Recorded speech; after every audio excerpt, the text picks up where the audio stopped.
para falarmos deste tema, verificarmos como podemos equilibrar sustentabilidade financeira, ética e credibilidade, pedimos por favor a presença do Dr. Alberto Nhembwa. Por favor, uma forte salva de palmas.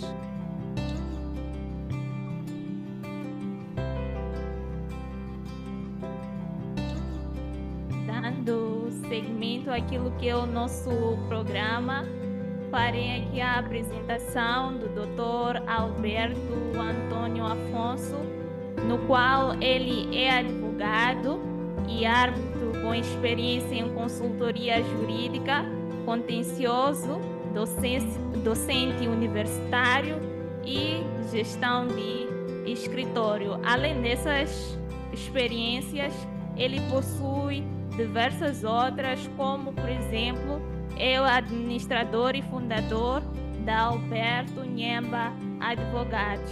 Sem mais delongas, por questões de tempo, convido o Dr. Alberto Antônio Afonso para poder nos presidir com aquilo que é a sua apresentação. Boa noite. Já era suposto que esse momento já estivéssemos preparados para poder descansar. Bem, me foi proposto um tema bastante desafiador, que é falar dos honorários, que mexe bastante com a vida financeira da jovem advocacia, sobretudo na questão relacionada à valorização e a questão do reconhecimento no mercado enquanto profissional liberal. Desculpa. O tema é, como bem foi dito aqui, fixação justa dos honorários, desafios para advogados individuais e escritórios.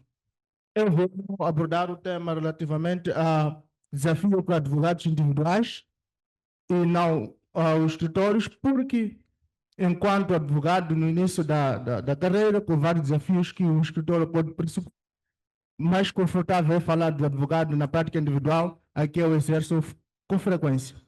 Ora, colegas, quando essas vezes em que nós, após prestarmos a nossa consulta ao constituinte, ficamos sem saber qual é o valor exato a se cobrar pela prática de ato próprio do advogado.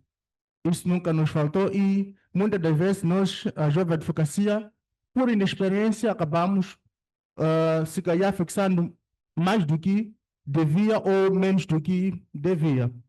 Mas para isso, temos que saber que a nível do nosso estatuto já apresenta certos critérios que o advogado, ao fixar seus honorários, deverá certamente observar. E esses critérios estão previstos no artigo 66 do Estatuto da Ordem dos Advogados e, por questões de tempo, não vamos aqui fazer a leitura delas, porque quero acreditar que a jovem advocacia, pelo menos, deverá saber estes critérios por resultar mesmo do instrumento que rege a nossa atividade enquanto advogado. Contudo, ao se fixar os honorários, é necessário que o advogado tenha certo cuidado em relação ao cotalite, que isso é parte do processo. E muitas das vezes a jovem advocacia se depara com isso e hoje, como que o mercado se apresenta, provavelmente a maior parte dos que nos aproximam quero que nós possamos prestar o serviço dependendo do resultado daquilo que ele for obter. Quero acreditar que a maior parte de nós jovens, este é o maior desafio que nós temos diariamente, mas temos que ter noção que o estatuto proíbe e não podemos fazê-lo. Pese embora esta realidade ainda continua, mas em outros quadrantes já não é como ainda se mantém no nosso estatuto. E por isso, colegas, não basta fixar aquilo que nós achamos que, com base na lei, é justo. É necessário que o advogado tenha consigo os critérios éticos, a integridade ao fixar os honorários, ser honesto. Por vezes, porque nós pretendemos ter o constituinte, acabamos por dando falsas promessas para que ele possa pagar o valor, porque sem o valor, provavelmente, não temos como sobreviver. Não temos como sobreviver, então acabamos inventando umas histórias ali para que o valor saia do bolso do constituinte para o nosso bolso. E a outra questão é ser real e sincero com o nosso constituinte. Não basta queremos o ganho, mas temos que ser éticos ao fixar os nossos honorários para não, também com isso, refletir na questão da valorização, reconhecimento e a credibilidade da jovem advocacia. Então, é necessário que estes aspectos sejam devidamente observados. Os desafios são vários, apresento alguns. O primeiro desafio é a ausência de regulamentação dos honorários. Colegas, o artigo 66 do Estatuto não apresenta o limite mínimo, uma regulamentação exata de quanto que o advogado deve cobrar. Pese embora estejam estabelecidos os critérios que devem ser observados na fixação dos honorários. Mas, para o vosso conhecimento, se pelo menos a jovem advocacia, que depara-se com vários desafios ao longo da sua profissão, vê-se um regulamento que diz em determinadas situações temos como limite mínimo de honorários a percentagem Y. Dadas as circunstâncias, obviamente há situações que provavelmente essa situação não possa ser possível, mas era necessário que pelo menos já houvesse certo regulamento que a estabelecer limites mínimos. A outra regulamentação, colegas, é a prestação da defesa aos carentes. Ainda continuamos, sendo nomeados pelo juiz, a depender dos 1.500, que é o comum. O advogado presta assistência ao constituinte, o juiz, no final do processo, diz emolumentos para o advogado, 1.500. E para ter esses 1.500, quando o constituinte pagar? E se for absolvido, paciência. Como que ficamos? Enquanto somos profissionais, o juiz, obviamente, vai receber a sua remuneração. O procurador, idem. O advogado, como que fica? Qual é a sua valorização? É um desafio que eu penso que era necessário também ser observado. Outro é competência.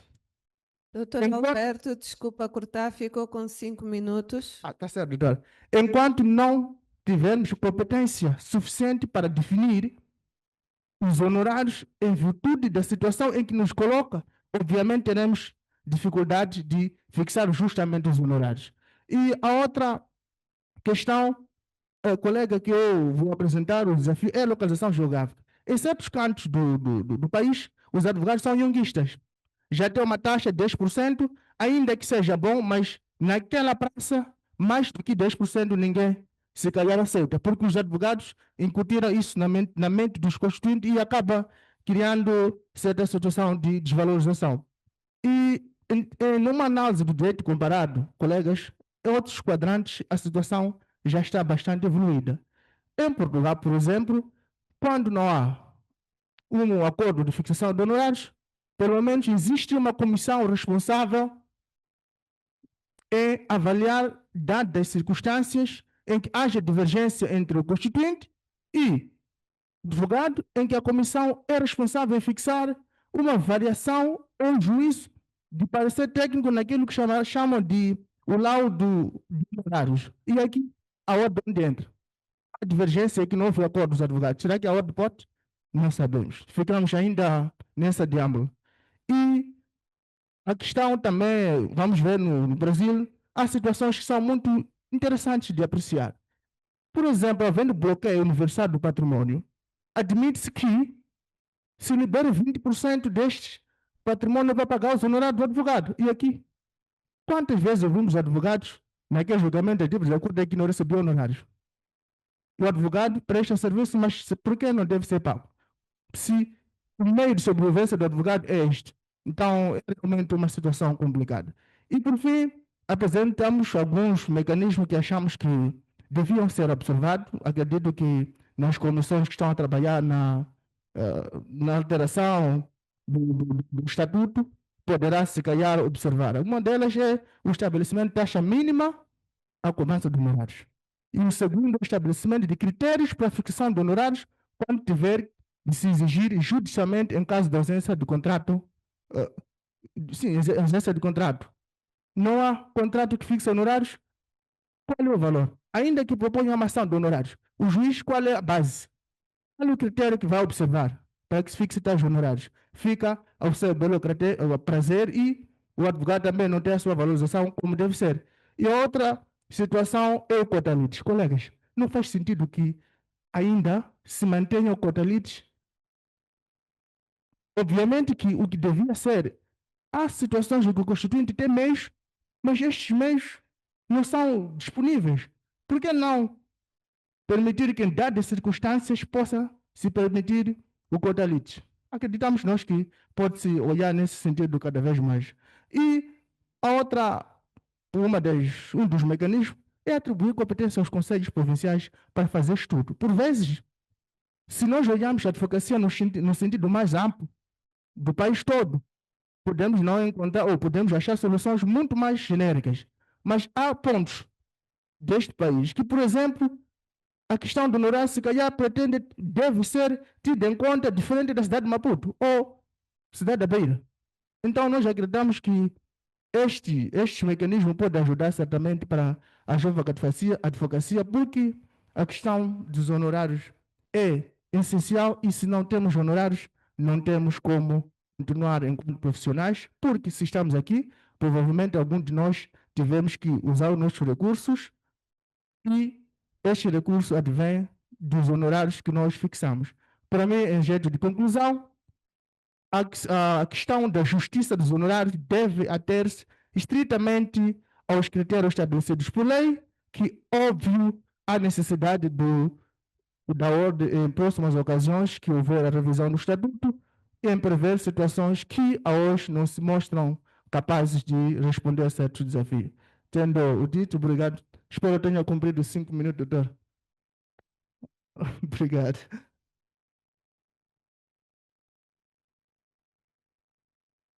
Muito obrigada, doutor. Passo agora a palavra à nossa plateia. Pedia, por favor, 3 questões para cada um dos oradores. Vejo vários braços levantados. Pedi aos colegas que se apresentassem antes de colocar as questões. Obrigado. Boa noite a todos e a todas. Meu nome é Aulito Fundai Augusto, advogado velho do Conselho Provincial de Sofala-Lato. Primeiro, fez referência, na verdade, que um dos critérios que deve ter sido ou deve ser observado na fixação dos honorários tem que ver com a competência, a experiência e o elemento muito essencial que tem que ver com a justiça. A minha questão é, sendo que o nosso estatuto não fixa de forma esclarecedora quais são os critérios a ser levados em conta, qual seria a ponte entre a referida competência e experiência para a cobrança dos honorários? Isso, segunda questão, tem que ver também com uma norma do mesmo número 1, que fala de para fixar os honorários é preciso ter em conta também o resultado obtido.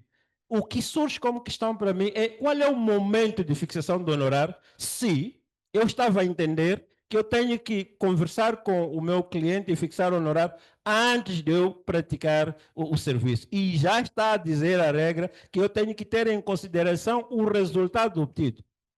Qual é o momento? E se eu não tiver resultado? Doutores, eu vou aqui responder algumas questões, mas para começar, dizer que a nossa profissão não é de resultados, mas é de meios. O advogado não deve fixar os seus honorários em função do resultado a obter do processo. É igual aos médicos. O médico, sim, o paciente cura ou não cura, mas os honorários estão ali fixados. É o que eu entendo. E a questão do 10% que o Dr. Nelson deixou aqui ficar, quando me foi proposto esse tema, eu tive cuidado de mais ou menos conversar com alguns colegas a nível do país inteiro. E fui perceber, alguns deles diziam, por exemplo, que há conselhos provinciais que a questão de fixação de honorários, pese embora não seja regulada, mas parece existir um costume em que os advogados limitam-se a 10%. O Constituinte vem apresenta aí o caso, o valor da causa, e se o outro advogado quiser fixar pouco mais, se calhar não importa. A doutora aqui disse muito bem a questão do valor que o advogado deve saber para fixar os seus honorários. Mas em outros cantos, parece que o cliente não olha nessa perspectiva de valor. Mas vem e diz, doutor, eu estive num advogado, mas parece que esta praça aqui, este mercado não passa 10%. Acontece. E neste caso, a jovem advocacia está colocada numa situação, imagine um advogado com mais experiência, está em 10%, e o jovem advogado, quanto que vai ter que fixar? Provavelmente muito mais baixo que isso. É uma realidade que, como disse, havendo, e o doutor ali bem disse aqui no seu comentário, que se houvesse a regulação de tabelas mínimas obrigatórias, provavelmente iniciaríamos a nossa carreira em pé de igualdade e com algum meio financeiro para poder caminharmos. E a outra questão que o colega fez referência, dos critérios que aqui foram ditos, com base no artigo 66 do Estatuto, que é a competência e a experiência como fonte na fixação dos honorários. Colegas, temos que assumir que a falta de experiência em um determinado assunto pode fazer-nos a fixar muito menos ou muito mais. Se é a primeira vez que me é confiado um determinado assunto para representar o constituinte, provavelmente eu não tenho noção da complexidade, do qual é o grau técnico que precisa para poder responder àquela demanda.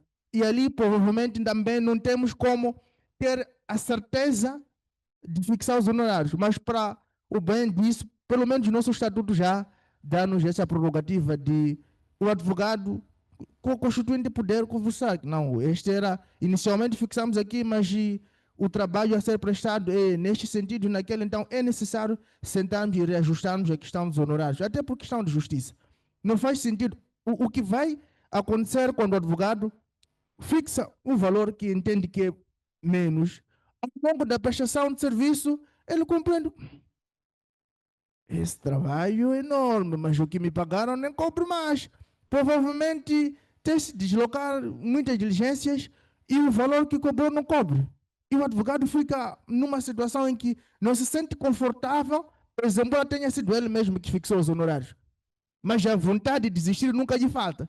Continua porque, enfim, sabe, tem deveres éticos, deontológicos de ter que seguir a demanda.